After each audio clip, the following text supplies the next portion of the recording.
Voici pour les titres. Mesdames, Messieurs, bonsoir et bienvenue sur Business N4 Africa.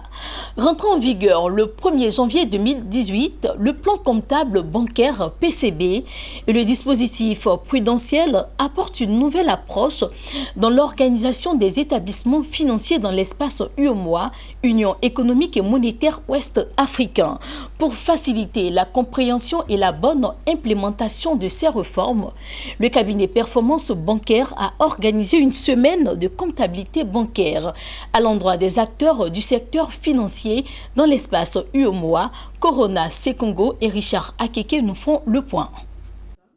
Face à ce qu'ils qualifient de tsunami réglementaire, les responsables des établissements de crédit et de compagnies financières de l'UEMOA s'organisent. Au cours de la semaine de la comptabilité bancaire, organisée par le cabinet Performance Bancaire, des rudiments leur ont été donnés pour faire face à ce changement, mais surtout pour asseoir une bonne pratique du plan comptable bancaire révisé et le dispositif prudentiel rentré en vigueur en janvier 2018. Les réformes qui sont mises en place sont très importantes. Elles sont de plusieurs ordres. Il y a l'aspect prudentiel. Comme son nom l'indique, c'est pour faire en sorte que les banques ne fassent pas du crédit qui se retourne contre elles-mêmes et contre l'économie du pays.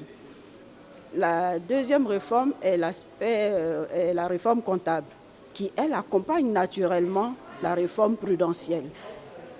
Et quand on met en place des textes, il faut bien qu'il y ait un contrôle, il faut des gens pour surveiller.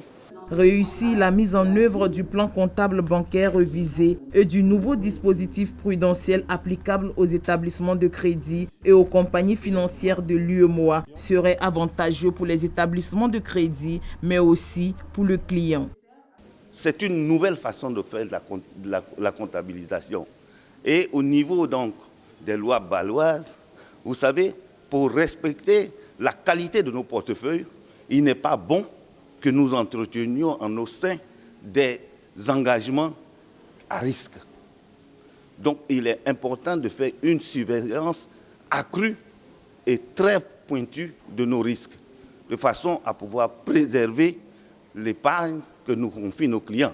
Les acteurs du secteur financier se félicitent de la tenue de la semaine de la comptabilité bancaire qui leur permet de comprendre les réels enjeux de ces réformes.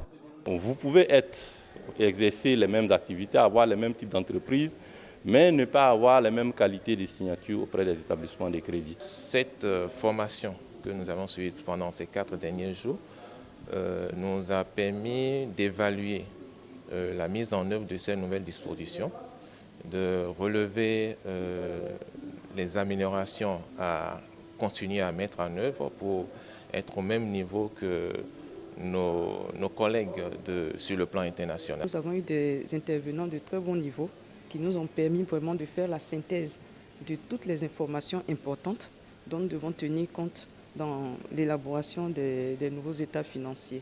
Les opérationnels de la comptabilité, de la conformité et de l'audit dans les banques se sont engagés à conduire les transformations induites par ces nouvelles dispositions, à bâtir et à coordonner des plans d'action efficients.